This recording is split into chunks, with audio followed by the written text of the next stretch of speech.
Estamos en la playa La Graciada, al sur del departamento soriano, sobre el río Uruguay, y aquel 19 de abril de 1825 desembarcan los llamados 33 orientales o 33 patriotas en la revolución independentista de aquel año. O sea, es un lugar emblemático para nuestra historia y marca el comienzo de nuestra independencia.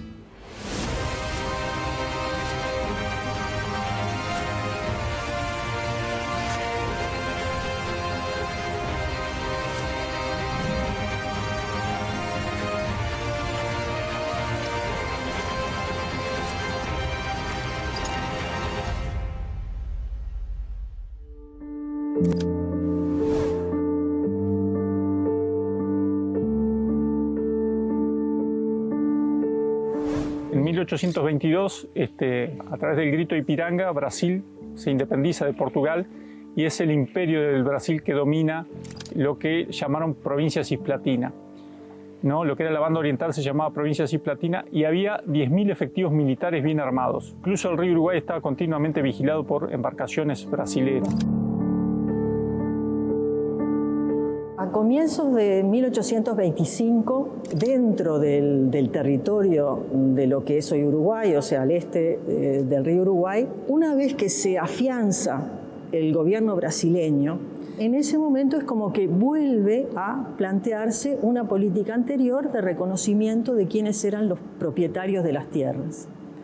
Y eso, en algunas regiones, y en la región de Soriano en particular, donde se había aplicado el reglamento de tierras de 1815, estas nuevas directivas en torno a la política de tierras estaban dando lugar a desalojos. O sea, había como un movimiento. Entonces, una cosa es la situación en la campaña. En Montevideo era otra la situación porque, bueno, ahí se había firmado el régimen. Aquellos que entre 1822 y 23 habían querido buscar una alianza con las provincias y demás, cuando se afirma el gobierno brasileño tienen que emigrar, ¿no? Entonces Montevideo es un reducto brasileño.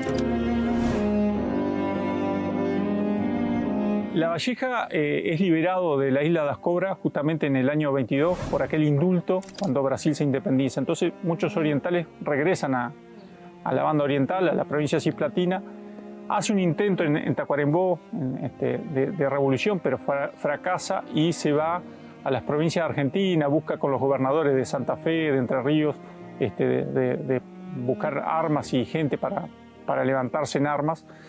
Y termina en Buenos Aires como capataz de un saladero de Braulio Costa y Pascual Costa. Y ahí da trabajo a muchos orientales que estaban sin trabajo. La idea de una cruzada libertadora se empieza a gestar con aquellos emigrados de los movimientos fracasados de 1822 y 23 que están en Buenos Aires, con un cambio político en el sentido de que en Buenos Aires se ha reunido un congreso con el conjunto de las provincias. Y allí hay dos figuras, Juan Antonio Lavalleja, porque Lavalleja es el que está un poco moviendo hilos, y Ceferino de la Torre contactándose con personas que pudieran apoyar, porque se precisaban hombres, se precisaban armas, se precisaban transportes. Comienzan a organizarse, se reúnen en la tienda de Ceferino de la Torre, ¿no? Secretamente de noche para tramar esa revolución. ¿Por qué secretamente? Porque ellos sabían que en Buenos Aires había espías brasileros. Es más, los brasileños sabían que se estaba tramando una revolución, que iban a desembarcar, pero no sabían ni qué día ni qué lugar. Ese era el secreto guardado por los orientales. Y este Ceferino de la Torre es el que hace con sus propias manos los dos pabellones que traían los libertadores con el famoso lema Libertad o Muerte.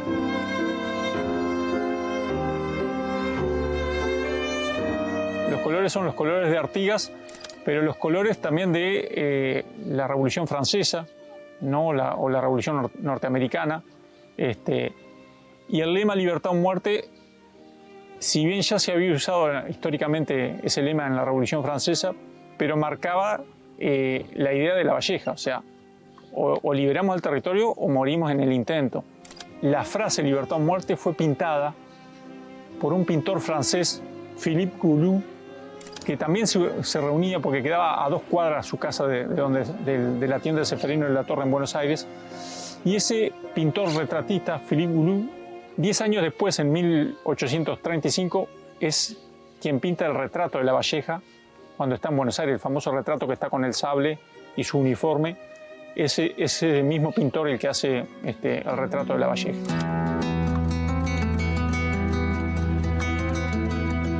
Lavalleja, por lo que los testimonios que hay, era un tipo, hablando vulgarmente, muy emperrado. Él iba a salir con el que él quería, y eso era un poco la parte de su liderazgo también, ¿no? Empeñado en lograr su objetivo, y era liberar el territorio de los brasileros, ¿no? Él había sufrido seguramente en la isla das Cobras. Ana Monterroso pide ir con Lavalleja preso, ¿no? También hay que ver la figura de la mujer oriental en aquel entonces, o sea, de estar libre acá, ella pide estar presa con su esposo. Ese sufrimiento seguramente con los brasileros dio para esa lucha a muerte, ¿no? El lema libertad o muerte lo dice mucho. Juan Antonio Lavalleja, Manuel Lavalleja y Manuel Oribe eran como la cabeza del movimiento. Digamos, las funciones de Manuel Oribe son funciones de tipo militar. No era, digamos, Manuel Oribe quien podía tener esos vínculos más estrechos en la campaña y con o sea, no iba por allí, pero sí en cuanto a la organización militar fundamentalmente.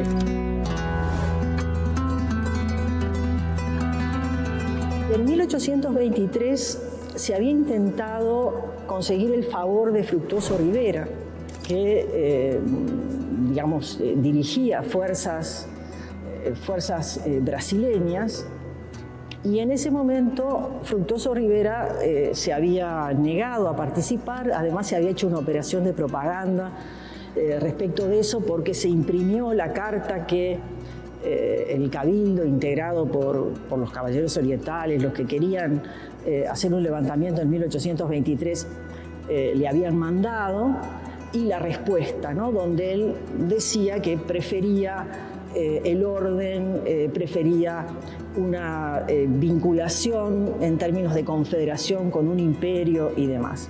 Entonces, en 1825 sigue siendo Rivera un elemento fundamental para que esto avance. Se empiezan a reunir, se empiezan a juntar fondos, a su vez piensan en organizar este cruce del río Uruguay.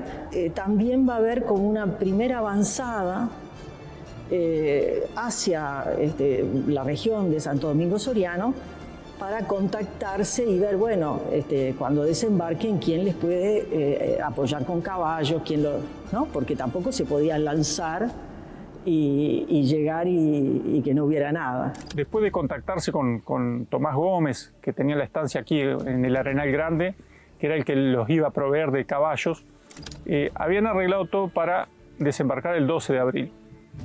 El primer lanchón, que en realidad eran embarcaciones de pesca, eran lanchones chicos, venían con su montura, venían con las armas, o sea, venían sobrecargados esos lanchones. El primer lanchón parte el 9 de abril de San Isidro, un arroyito que se llama Sarandí, y tardaban 2 días en llegar a la isla Brazo Largo. El otro grupo, con 2 lanchones más, partía el día 12. Una fuerte tormenta del norte les impidió salir, ¿no? Y tuvieron que postergar el viaje. Tomás Gómez, que estaba de este lado, en la punta del Arenal, hacía una fogata el día 12 de noche, ¿no? Y nadie desembarcó. Lo repite el día 13 con los caballos en la fogata y nadie desembarca. Y el 14, cuando hace la fogata, sospecharon los barcos brasileros que cruzaban el río Uruguay de continuo. Y entonces alguien le avisa a Tomás Gómez que lo habían descubierto y que huyera por su vida.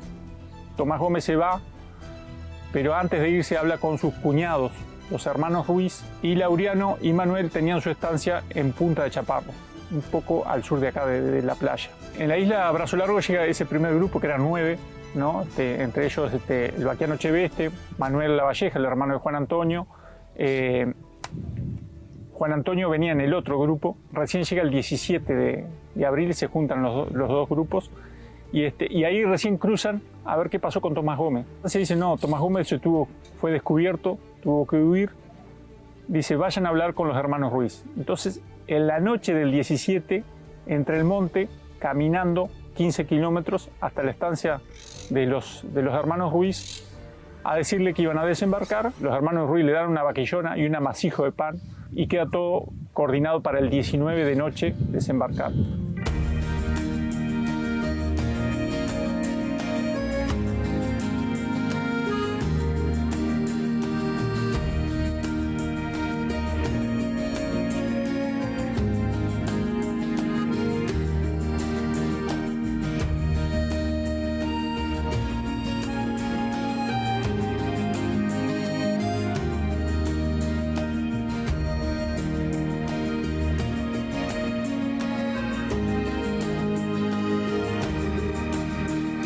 Estamos navegando acá en Río Uruguay. El Río de la Plata comienza unos kilómetros más abajo, en kilómetro cero, acá en Punta Gorda. Fue por el río donde se cruzó desde Paranacito, que fue que se vino hasta aquí.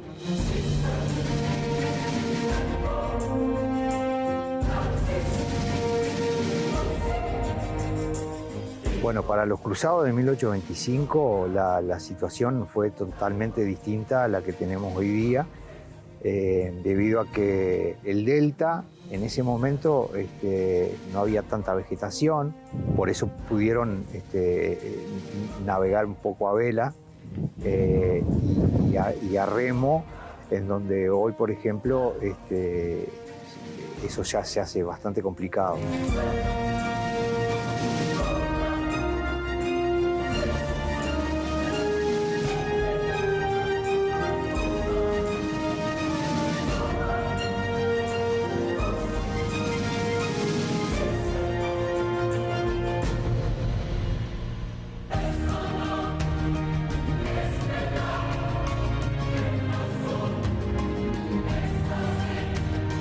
Ellos navegaron en falúas, tipo botes grandes, en donde se remó a palada seca. Remar a palada seca es cuando tú introduces el remo y haces la palada y lo levantas a los efectos de que no produzca ruido, para no ser detectados por las goletas que estaban patrullando justamente el río, porque ya había rumores de que en Buenos Aires se estaba gestando una movida revolucionaria que podía justamente convertirse en lo que fue el desembarco de los cruzados.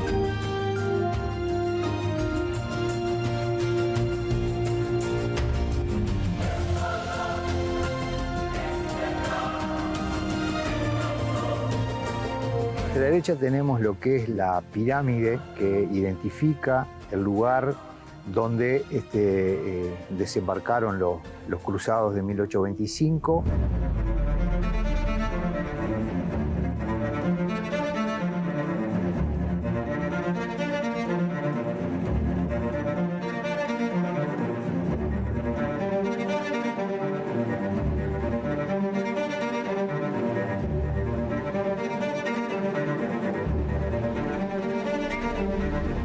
El que visite la playa La Graciada, lo primero que va a encontrar es este monumento, esta pirámide, que fue erigida en 1863 por Domingo Ordoñana. Él puso todo el dinero para hacer esta pirámide, para que marque el lugar exacto donde desembarcaron los 33 orientales, ¿no? Porque en aquel entonces se hablaba del Arenal Grande, y el conocedor de la geografía sabía, y a través del relato de Tomás Gómez y los hermanos Ruiz, que en el Arenal Grande no habían desembarcado. Entonces él decidió hacer este monumento. Si bien era español, era vasco, que vino durante la Guerra Grande, pero se interesó mucho por la historia de esta zona, y de hecho escribe uno de sus libros sobre la historia regional, y dejó para el pueblo oriental este monumento.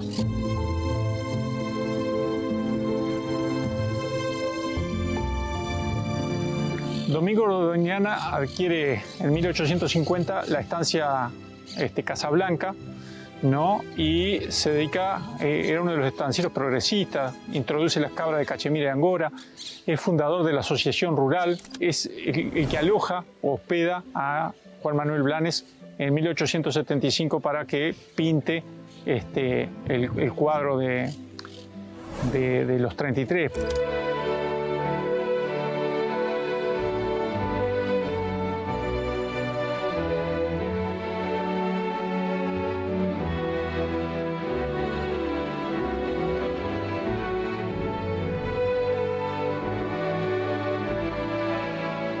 Nos encontramos en el Museo Municipal de Bellas Artes Juan Manuel Blanes, que se encuentra en el barrio del Prado, y tenemos detrás nuestro el cuadro El juramento de los 33 orientales. Este cuadro va a cobrar forma en la década del 70, ¿verdad? Finalizándolo y presentándolo al público a principios de 1878.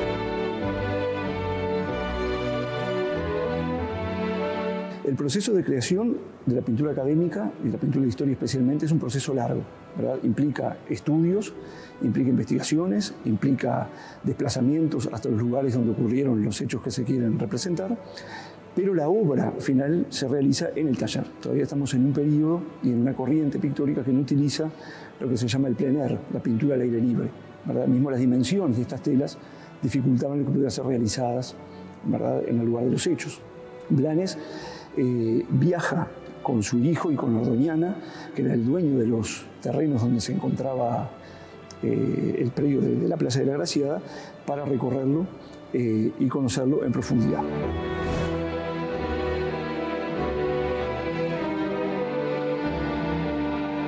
En el cuadro aparecen un conjunto de personajes que, digamos, no son una libre invención de Blanes, es decir, basándose en la documentación existente y basándose en las listas que se van conformando, porque hay varias listas donde se detallan quiénes son los 33 orientales, y esas listas muchas veces no coinciden en su totalidad.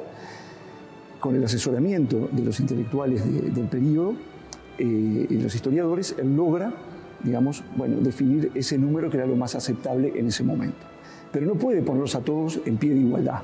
Debe destacar a los principales, debe destacar a aquellos sobre los cuales tiene mayor información, incluso fisonómica, para plasmarlos en la obra. Aparecen los líderes del movimiento revolucionario, que son Juan Antonio de la Valleja y Manuel Oribe, que aparecen como las figuras centrales, pero algo desplazadas del eje de la pintura, para cuya reconstrucción física y sus facciones se puede haber basado en retratos previos, ya que los dos habían muerto para la fecha en que el cuadro es pintado.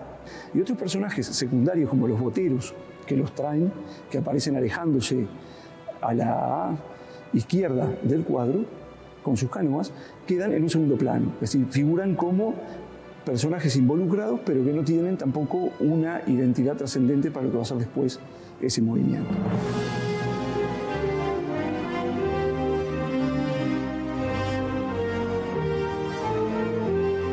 Es interesante el recurso que hace Blanes de diferentes elementos que acompañan a los personajes, por ejemplo, los sables en alto, los sombreros en alto, que están aludiendo justamente a ese momento de exaltación, ¿verdad?, de compromiso con un movimiento. Porque evidentemente el triunfo de la Cruzada Libertadora del 25 va a pasar justamente por la adhesión de los participantes al movimiento. Lo mismo las posturas corporales, las actitudes, los gestos, hablaban al público de un modelo de persona. Es decir, estas pinturas son sobre todo pinturas de carácter pedagógico. Buscan instruir al ciudadano de esa nueva república de la década de 1870, de 1880, cómo debía comportarse, esa abnegación de dar la vida por la patria, y eso se traduce en las actitudes orgullosas, en ese desafío a la posible muerte en combate, en esa idea del juramento, de prometer la liberación del poder extranjero de la provincia para unirla a las Provincias Unidas nuevamente.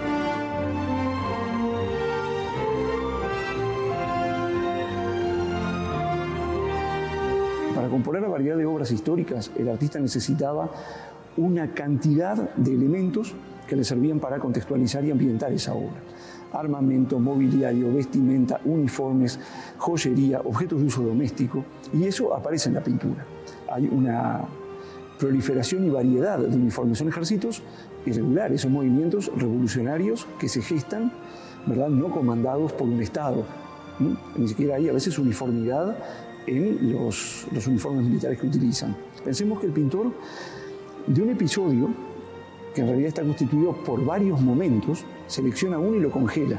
Tenemos otras versiones hechas por otros artistas sobre el episodio de la llegada de los 33 orientales a la orilla uruguaya, que representan, por ejemplo, el desembarco en plena noche, como hace Josefa Palacios. Luego tenemos una segunda representación, que es un pequeño dibujo a tinta, teóricamente realizado por Besnes Irigoyen o por el mismo Blanes en un acta de donación de 2 fragmentos de la bandera a Josefa Cavia de la Torre.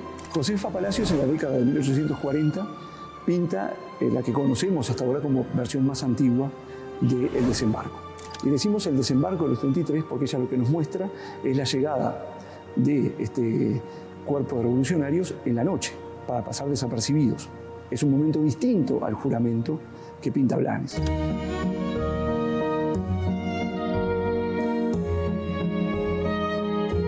La pintura de Josefa Palacio, que está considerada la primera pintora nacional, oriunda de Colonia, que lo hace en 1854, no habían pasado mucho tiempo del desembarco, es más fidedigno en lo histórico. Es un cuadro muy representativo, o sea, están los lanchones dentro del arroyo, están desembarcando, están los 2 pabellones que traían, hay gente ya con caballos esperándolo, porque ella tuvo la oportunidad de hablar con uno de los cruzados, ¿no? Juan Acosta vivió un tiempo en Colonia, que fue uno de los llamados 33 orientales, 33 patriotas, y pudo conversar con ella.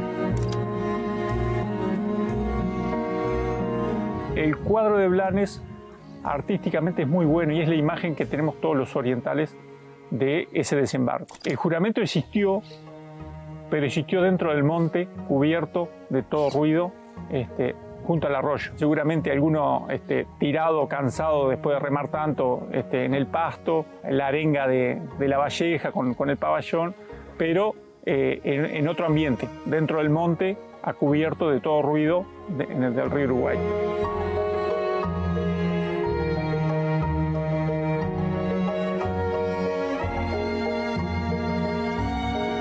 El desembarco sucedió el 19 de abril de noche y no en la madrugada como se decía generalmente. Desembarcan dentro del arroyo del lado norte, ¿no? Ellos, la idea era tomar Dolores o San Salvador, como se lo conocía en aquel entonces, por lo tanto no iban a desembarcar del lado sur para después cruzar todos los pertrechos, las armas y las monturas del otro lado. No encontraron los caballos, o sea, no estaba allí quien había quedado en darlos, que a su vez lo había derivado a otras personas, y sin caballos no se pueden mover.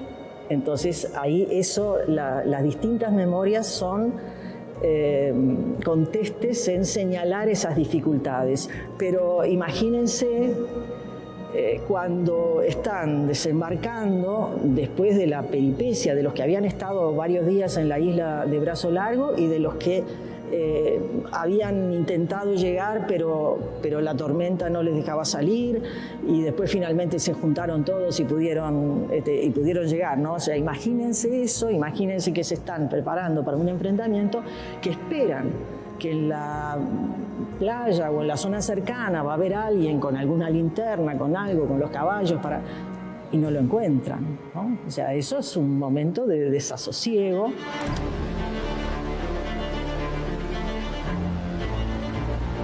La caballería era fundamental, e incluso el tener o no tener caballos podía decidir el triunfo o la derrota en una batalla.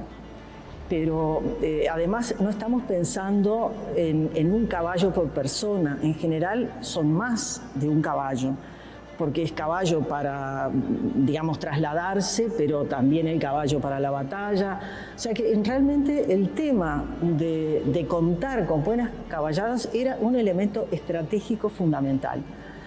En el momento particular del desembarco, ellos venían con las armas, y que iban a ir caminando.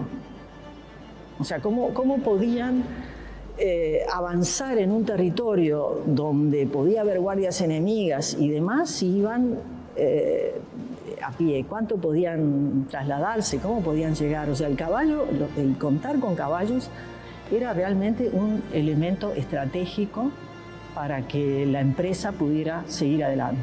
Y el papel de Andrés Cheveste, del vaqueano, conocedor de la zona, el cómo superan estos primeros momentos, bueno, finalmente logran conseguir los caballos, o sea, logran arrimarse a un establecimiento donde estaban más o menos enterados de que ellos iban a llegar y acceden a los caballos.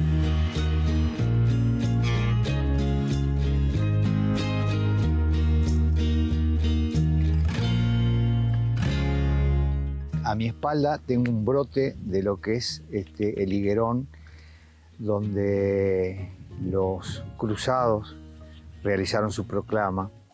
Estamos a poquitos metros de donde se desembarcó, donde se juntaron y realmente juraron liberar la patria o morir en la demanda. Esta parte que se ve alrededor era el campo de los hermanos Ruiz, Manuel y Laureano, cuñados de Tomás Gómez, y bueno, ellos fueron los encargados de juntar los caballos y auxiliar a los patriotas. Esto nosotros lo vemos así hoy, que es un parque público con una playa hermosísima, pero bueno, en esos años esto era Monte Tupido, en donde bueno, era un lugar propicio para ocultarse y poder diagramar estrategias para salir a combatir en las batallas.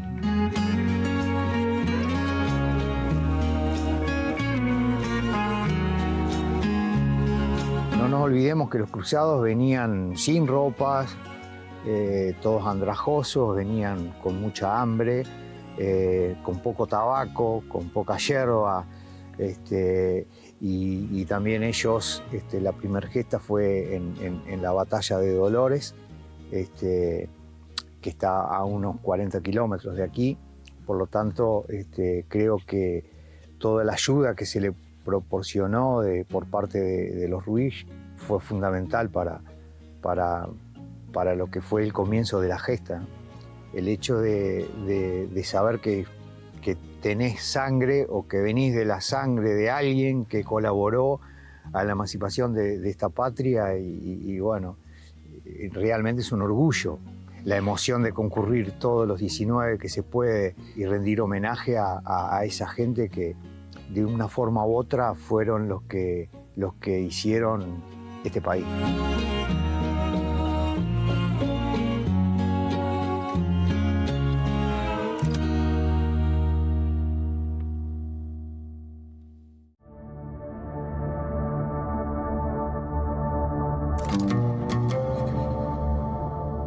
Luego del desembarco en la zona de la Agraciada, la idea es juntar fuerzas y la idea es aproximarse hacia Montevideo, ¿no? Es decir, ir juntando fuerzas. El objetivo entonces era generar un movimiento que fuera, digamos, creíble en cuanto a su envergadura para forzar el apoyo de las Provincias Unidas, porque efectivamente estos hombres contra el Imperio de Brasil no iban a poder ganar la lucha. Más allá de ese grupo de 40 personas que cruzan, enseguida se unen lugareños, ¿no? Los héroes anónimos que yo llamo, que estaban dispuestos también a agarrar su lanza o su sable o al fusil que tuviesen y se unen al grupo de La Valleja. Y cuando llegan a Dolores San Salvador ya eran más de 150. Ese es el gran motivador de La Valleja, ¿no? De que el pueblo oriental se fuese levantando en armas a medida que iban pasando por diferentes lugares. No toman Mercedes porque era un fuerte bastante... Había muchos militares brasileños en ese entonces, pero un grupo se dirige hacia el lado de San José, ¿no? Y a sitiar Colonia. Sí toman Santo Domingo Soriano y yendo hacia San José se encuentran en el Monzón con Rivera.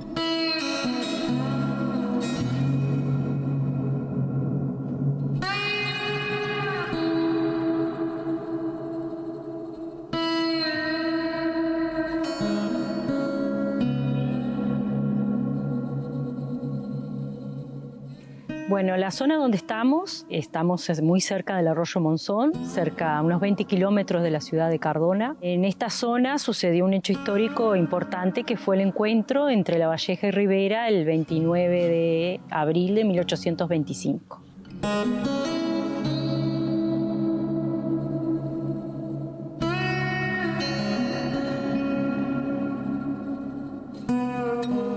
Cuando desembarcó Lavalleja en la playa La Graciada, luego pasa por diferentes lugares.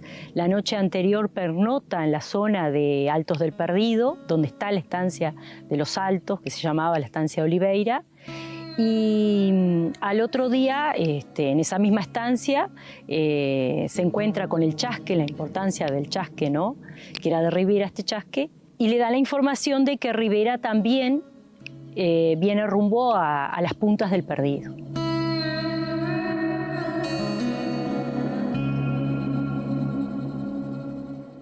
El encuentro que se da al otro día, el 29, representa que dos ejércitos que supuestamente eran enemigos se encuentran y surgen un solo ejército, pero con dos comandantes al frente, que son Lavalleja y Rivera. Es importante porque los dos tenían el mismo cargo frente a todo el ejército que tenía de los orientales en aquel momento.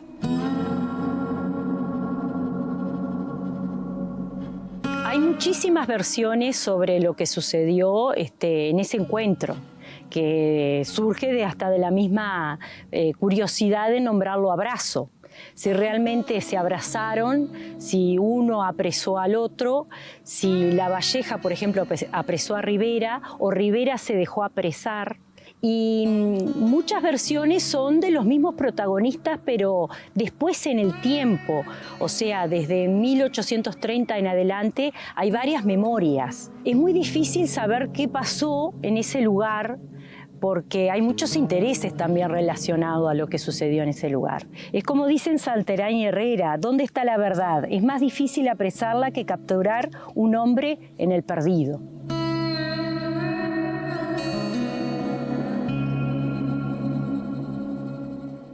El jefe de los 33 arrojó la semilla de la rebelión, en tanto Rivera, lejos de estorbarla con otro germen fecundo para su patria, la cosechó. Esa es una de las frases que un poco sintetiza pensando en esto de que luego fue el primer presidente de los uruguayos.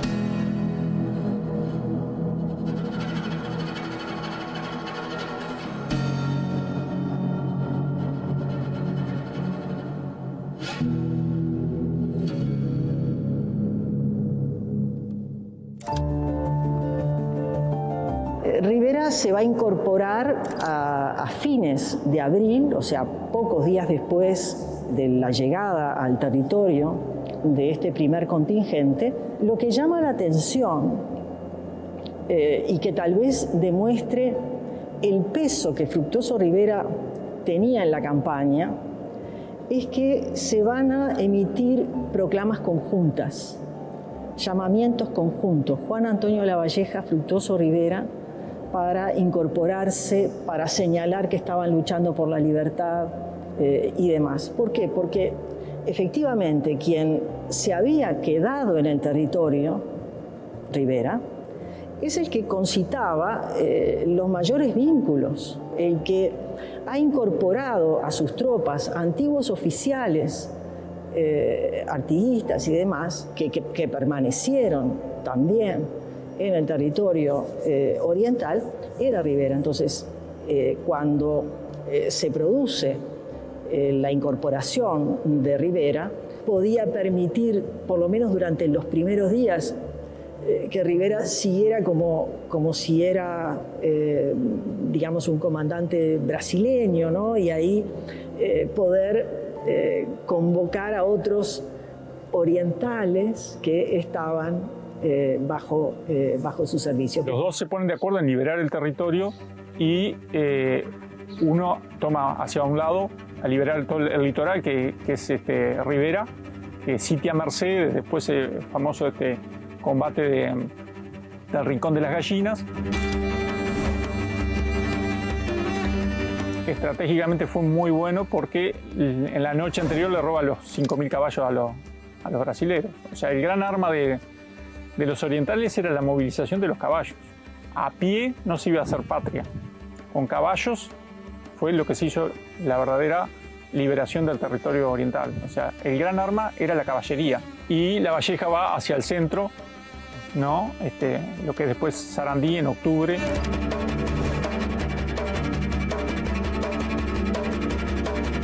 Esta guerra que comienza en abril de 1825 va a terminar en agosto, octubre.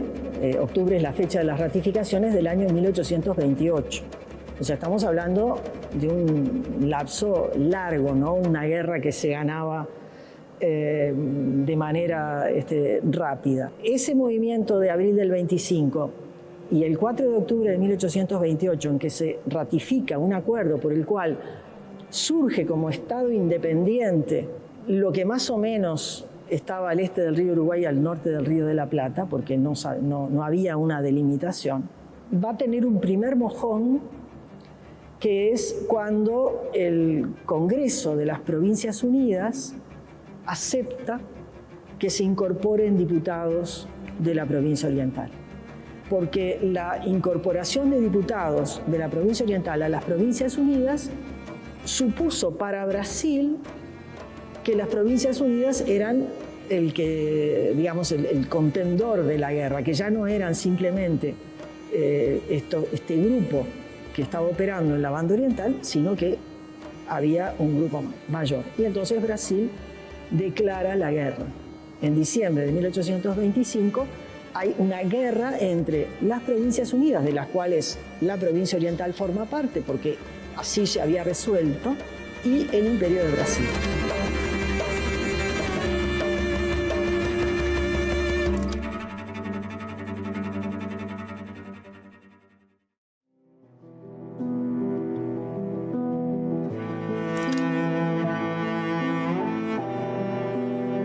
¿Quiénes eran los orientales que participaron del movimiento? Nos genera un problema de número y nos genera un problema de denominación. Si pensamos que por orientales son aquellos que nacieron en el territorio que está al este del río Uruguay y al norte del río de la Plata, no todos eran orientales. El propio término oriental significa una cosa y después puede significar otra antes y después de la independencia, para poner algún corte.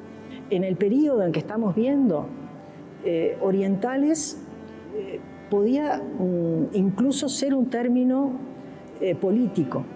Cuando en 1811 se lo nombra Artigas jefe de los orientales, no se está planteando que él es el jefe de los nacidos en la provincia que no existe, nacidos en el territorio al este del río Uruguay y al norte del río de la Plata, sino que más bien se refiere a lo que se está buscando.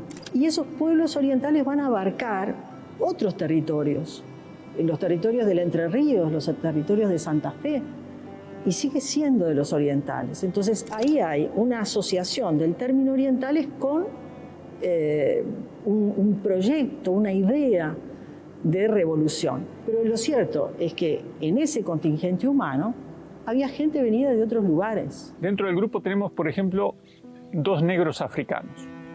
Uno de apellido Oribe, que era de la familia Oribe, de los esclavos de la familia Oribe, y otro Artigas, Pantaleón Artigas. Tenemos de los que desembarcaron de ascendencia guaraní, indios que eran montaraces de la isla, que se suman al grupo ahí en Brazo Largo. Tenemos descendientes de holandeses, los hermanos de Spickerman eran hijos de holandeses. Tenemos algún italiano, tenemos muchos argentinos, Gregorio Sanabria, Tiburcio Gómez. En realidad fue un grupo muy heterogéneo, pero lo importante es que seguían a Lavalleja en esa lucha para sacar a los brasileños de este territorio.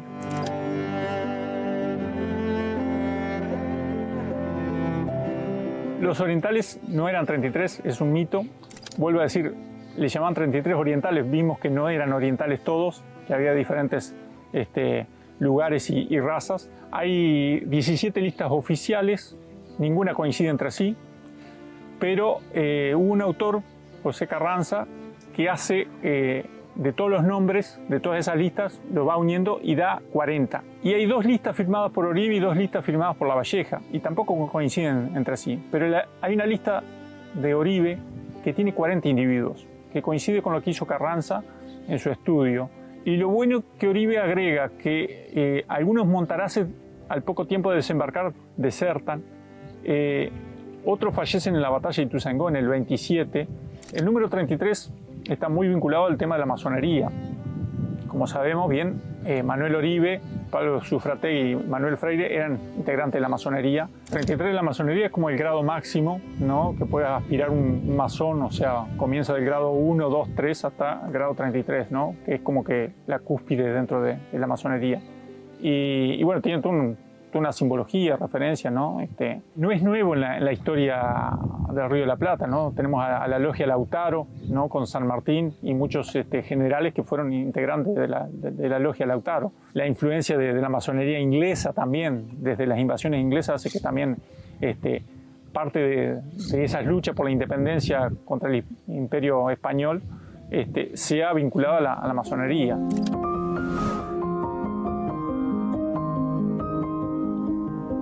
La proclama de Argentinos Orientales se publica en Buenos Aires en el momento, o sea, en la época, es un documento de época. No tenemos el documento manuscrito de Lavalleja en ese sentido.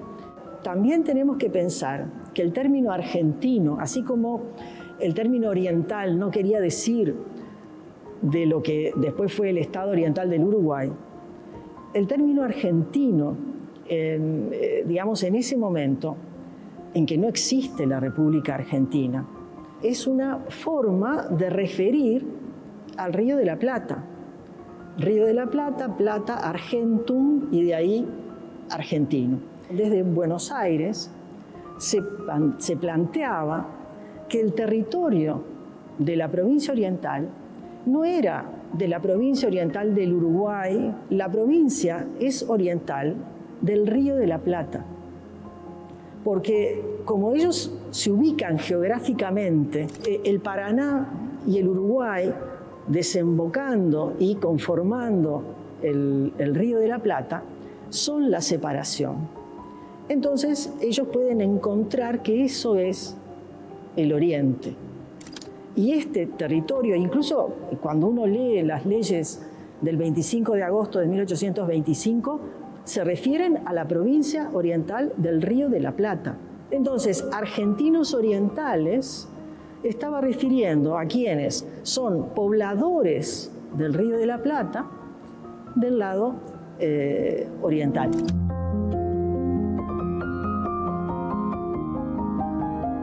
¿Cuándo se empieza a recuperar para la historia este episodio? En forma más o menos inmediata, porque se les va a dar un premio a quienes participaron. Premio que se hace a los libertadores, premio que luego de ser independiente el Estado Oriental va a continuar, digamos. Entonces ahí hay un reconocimiento. Hay un reconocimiento también en que en 1832, por ejemplo, se está estrenando una obra de teatro de Villa de Moros que narra la cruzada libertadora. O sea, como que hay un destaque de la importancia del episodio. Se le da un premio a los llamados 33 orientales porque había algunos que estaban en extrema pobreza. O sea, no había jubilaciones. Las personas ya mayores, o sea, si no tenían algún capital, como algún campito, algún ganado, algo, morían en la pobreza, ¿no? Y bueno, la idea de ese premio se junta a través de la Asamblea constituyente y se le da premio a estos patriotas. Posteriormente, hay el caso de Domingo Ordoñana, logra en 1878 que también el gobierno le dé premios a los hermanos Ruiz, a Tomás Gómez y a aquellos héroes anónimos que participaron en la cruzada y que también se jugaron el pellejo, no porque los brasileros, si los descubrían, los pasaban por las armas. Y otros héroes anónimos también son los conductores de los lanchones, los chalaneros o lanchoneros, que también cruzaron con ellos y se arriesgaron su vida para traer a aquellos patriotas. Entonces quedaron héroes anónimos que no, nadie los homenajeó debidamente.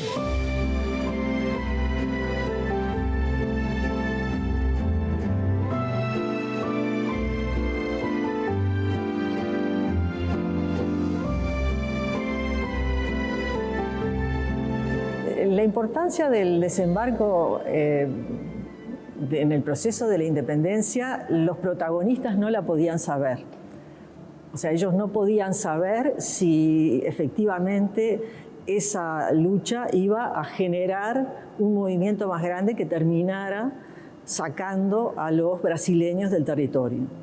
En un contexto que venía celebrando el fin del dominio español en América del Sur, o sea, como que había un clima para terminar con otro dominio extranjero en los territorios del Río de la Plata. Entonces, la importancia que tiene este desembarco es que es como el inicio. Y el otro elemento que me parece que es importante señalar es que se lanza esta acción militar cuando desde el gobierno de Buenos Aires se estaba pensando en seguir negociaciones con el Imperio de Brasil. Entonces es como acelerar un proceso y bueno, el resultado terminó siendo favorable a la lucha y se incorporaron otras fuerzas y demás.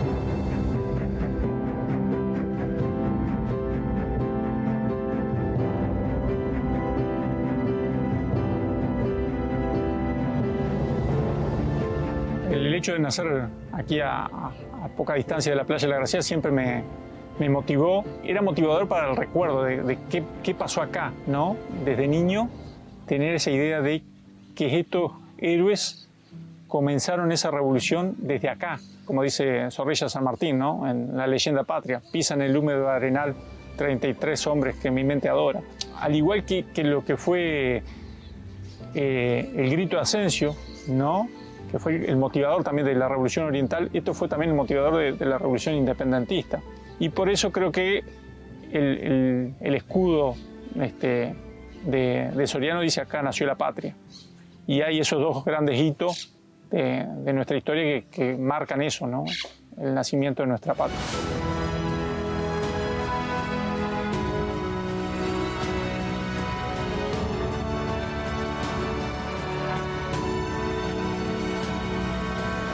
La importancia de este desembarco, mucha gente piensa que la gran hazaña de Lavalleja fue cruzar el río Uruguay.